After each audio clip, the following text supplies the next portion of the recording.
गरुडगमन तव चरणकमलमिह मनसि लसतु मम नित्यम् गरुडगमन तव चरणकमल। Ram Ram, welcome to Bhojanalaya Tamil. இன்னைக்கு நம்ம போஜனாலயால பார்க்க போற ரெசிபி கோகுலாஷ்டமி சீரீஸ்ல வரிசையா நம்ம ஒவ்வொரு பக்ஷணமா பார்த்துட்டு இருக்கோம். ஆல்ரெடி நம்ம வெள்ளை சீடை, உப்பு சீடை பக்ஷணங்கள்லாம் பண்றதுக்கான மாவு, அந்த ப்ரிப்பரேஷன் எல்லாமே நான் தனித்தனி வீடியோவா கொடுத்துருக்கேன். இன்னைக்கு நம்ம சூப்பரா காரசாரமா ஒரு தட்டை ரெசிபி தான் பார்க்க போறோம். ஸோ இந்த வீடியோக்குள்ள போறதுக்கு முன்னாடி நம்மளோட போஜனாலய தமிழ் சேனலை மறக்காம சப்ஸ்கிரைப் பண்ணிக்கோங்க, நோட்டிஃபிகேஷனையும் ஆன் பண்ணி வச்சுக்கோங்க. நம்மளோட சேனல்ல போடுற ரெசிபிஸ் எல்லாமே no onion, no garlic, plus நம்ம ஃபெஸ்டிவல் சீசனுக்கு போடக்கூடிய எல்லா ரெசிபிஸுமே நம்ம போட்டுட்டு இருக்கோம். ஸோ வந்து சப்ஸ்கிரைப் பண்ணி வச்சுட்டு நோட்டிஃபிகேஷனையும் ஆன் பண்ணி வச்சுட்டேன்னா ரெகுலராக நம்ம வீடியோஸ் போடும்பொழுது உங்களுக்கு உடனே நோட்டிஃபிகேஷன் வரும். இப்போ தட்டை எப்படி பண்ணுறதுன்னு பார்க்கலாம். ஸோ தட்டை பண்ணுறதுக்கு ஒரு கப்பு பதப்படுத்தின அரிசி மாவு, அதாவது ஒரு கப்பில் ஃபுல்லாக ஒரு கப்பு இருக்கிற மாதிரி, இது ஒரு 250 கிராம் இருக்கும். ஸோ ஒரு கப்புன்னு வச்சுக்கோங்க, இது எந்த கப்பால் வேணாலும் இருக்கலாம். இந்த பதப்படுத்தின அரிசி மாவு எப்படி பண்ணுறது அப்படிங்கிற வீடியோ நம்ம ஆல்ரெடி சேனலில் போட்டிருக்கோம். அதோட லிங்க் டிஸ்கிரிப்ஷனில் கொடுக்குறேன். ஓரலாக ஒரு தடவை சொல்கிறேன். அரிசி மாவு பச்சரிசியை நல்லா களைஞ்சிட்டு 1 hour ஊற வச்சு, தண்ணி போக சுத்தமாக வடிச்சிட்டு நிழல் வனத்தில் காய வச்சு நல்லா நைஸாக பொடி பண்ணிவிட்டு அதுக்கப்புறமா அதை வறுத்துட்டு சலிச்சு எடுத்துட்டு இருக்கேன். வறுக்கிறதோட பதம் எப்படி என்ன எல்லாமே நான் வீடியோவில் கொடுத்துருக்கேன். ஸோ இப்போ அந்த அரிசி மாவு ஒரு கப்பு இது மாதிரி நான் எடுத்துக்கிறேன். இதில் இந்த ஒரு கப் அரிசி மாவுக்கு 1 டேபிள் ஸ்பூன், நல்ல பெரிய டேபிள் ஸ்பூனாக உளுத்தம் மாவு எடுத்துட்டுருக்கேன். அதுக்கப்புறம் காரத்துக்கு காரப்பொடி, உங்களுக்கு எவ்வளோ காரம் வேணுமோ அதுக்கேற்ற மாதிரி போட்டுக்கோங்க. எனக்கு கொஞ்சம் காரசாரமாக வேணும்னு சொல்லிட்டு நான் கொஞ்சம் அதிகமாக சேர்த்துக்கிறேன். அதுக்கப்புறம் வாசனைக்கு பெருங்காயம். ஸோ இந்த மாதிரி பக்ஷணங்கள்லாம் பண்ணும்பொழுது பெருங்காயம் கொஞ்சம் தூக்கலாக இருந்ததுன்னா சூப்பராக இருக்கும் தட்டைக்கு.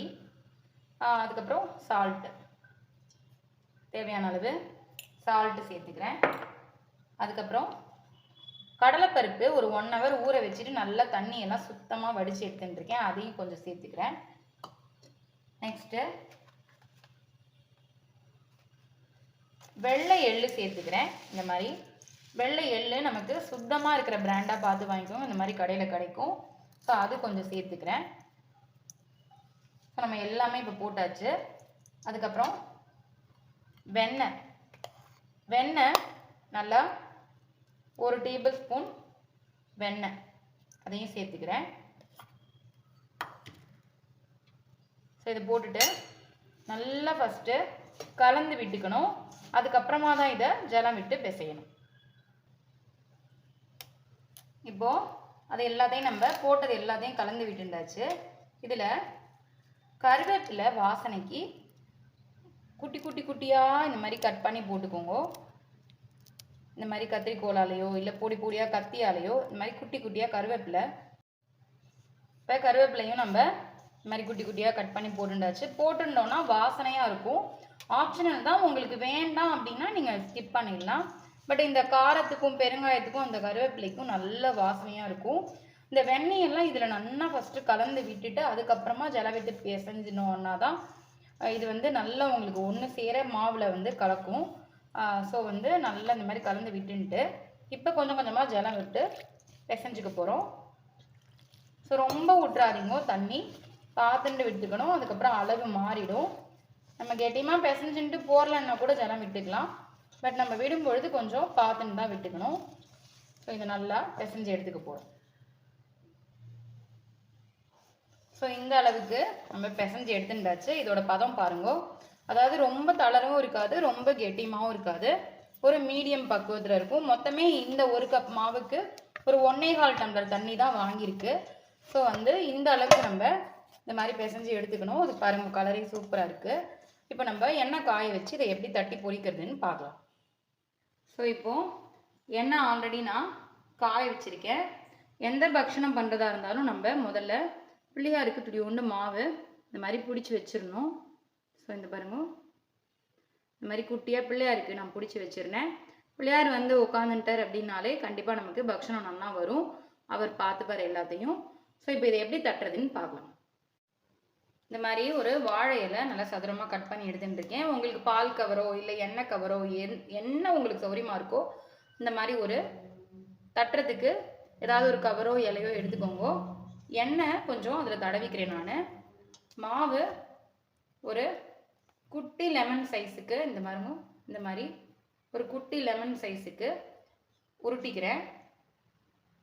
ஃபஸ்ட்டு ஒரு 1-2 நீங்கள் தட்டி பார்த்துட்டோ அதுக்கப்புறம் உங்களோட சைஸ்க்கு ஏற்ற மாதிரி நீங்கள் போட்டுக்கலாம். ஸோ உருட்டின அந்த எண்ணெயை இந்த மாதிரி அழகாக உங்களுக்கு எப்படி தட்ட வருதோ அந்த மாதிரி நீங்கள் தட்டிக்கலாம். ஸோ உள்ளங்கையில் தட்டினோம் அப்படின்னா கொஞ்சம் இந்த விரல் பதியாமல் இருக்கும். உங்களுக்கு எப்படி தட்ட முடியுதுன்னு பார்த்துக்கோங்க. ஃபஸ்ட்டு 1-2 தட்டுறதுக்கு தான் சிரமமாக இருக்கும். அதுக்கப்புறம் நமக்கு நல்லா சூப்பராகவே வரும்.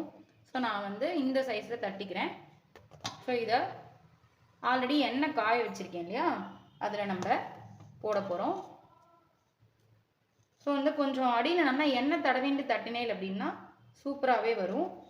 இப்போ நான் போட்டு காமிக்கிறேன். ஸோ எண்ணெய் காஞ்சிருக்கு. இருந்தாலும் காஞ்சிருக்கா இல்லையான்னு செக் பண்ணிக்கிறதுக்கு கொஞ்சமாக மாவு எடுத்து இதில் போடுறேன். காஞ்சிருக்கு. ஸ்டவ்வை மீடியம் ஃப்ளேமில் வச்சுக்கோங்க. ஸோ இந்த வாழை இலையிலேருந்து அப்படியே ஈஸியாக எடுக்க வந்துடுது எனக்கு. இதை அப்படியே நான் இதில் சேர்த்துக்கிறேன். ஸோ இன்னொன்று போடுறேன். அடியில் எண்ணெயை தடவின்னு நம்ம பண்ணினோம் அப்படின்னா நமக்கு சூப்பராக ஈஸியாக எடுக்க வரும். இப்போ நான் ஒரு 4 தட்டி போட்டிருக்கேன். இது உங்களுக்கு பார்த்தா தெரியும். எண்ணெயை சிம்மில் வச்சுட்டு மெதுவாக நம்ம இதை திருப்பி விட போகிறோம். ஸோ ஃபஸ்ட்டு ஒரு ஏடு தட்டுறச்ச நமக்கு கொஞ்சம் சிரமமாக இருக்கும். அதுக்கப்புறமா பழகிடும். வேகட்டும், நான் உங்களுக்கு காமிக்கிறேன். பாருங்க, இது சூப்பராக நல்லா வெந்திருக்குன்னா அதுவே நமக்கு மேலே இப்படி எழும்பி வர ஆரம்பிச்சிடும். இப்போ இது சூப்பராக வெந்துருது. அவ்வளோதான். வெந்து மெதுவாக ஓசை அடங்கிடுது அப்படின்னா நம்ம இதை எடுத்துடலாம். ஸோ கொஞ்சம் பொறுமையாக தட்டினோம் அப்படின்னா மெல்லிஸாக தட்டினோம்னா நமக்கு சூப்பராகவே வரும். சப்போஸ் உங்களுக்கு உப்பிக்கிறது அப்படின்னா நீங்கள் இந்த மாதிரி ஏதாவது ஒரு ஊசியோ இல்லை ஏதாவது ஒரு கம்பியோ வச்சு இந்த மாதிரி ஓட்டை போட்டுக்கலாம். ஸோ அது அவாபாலோட விருப்பம். அவ்வளோதான், இது ரெடி ஆகிடுது. இதே மாதிரியே எல்லாத்தையுமே நம்ம தட்டி எடுத்துக்கலாம். பாருங்க, சூப்பராக கரக்கரன்னு மொறுன்னு காரசாரமான தட்டை இதே மாதிரியே நம்ம எல்லாத்தையுமே தட்டி எடுத்துக்கலாம். நான் சொன்ன மெஷர்மெண்ட்டில் இதே மாதிரி பண்ணி பார்த்தேன்னா எண்ணெயும் குடிக்காது. சப்போஸ் உப்பி வந்ததுன்னா நான் சொன்ன மாதிரி லைட்டாக ஓட்டை போட்டுக்கோங்க. இதே மாதிரியே கோகுலாஷ்டமிக்கு எல்லாருமே தட்டை ரெசிபி பண்ணி பார்த்துட்டு மறக்காமல் உங்களோட ஃபீட்பேக் எப்படி இருந்ததுன்னு எனக்கு சொல்லுங்கள். அடுத்து ஒரு சூப்பரான கோகுலாஷ்டமி ரெசிபியில் மீட் பண்ணுறேன். தேங்க்யூ. ராம் ராம்.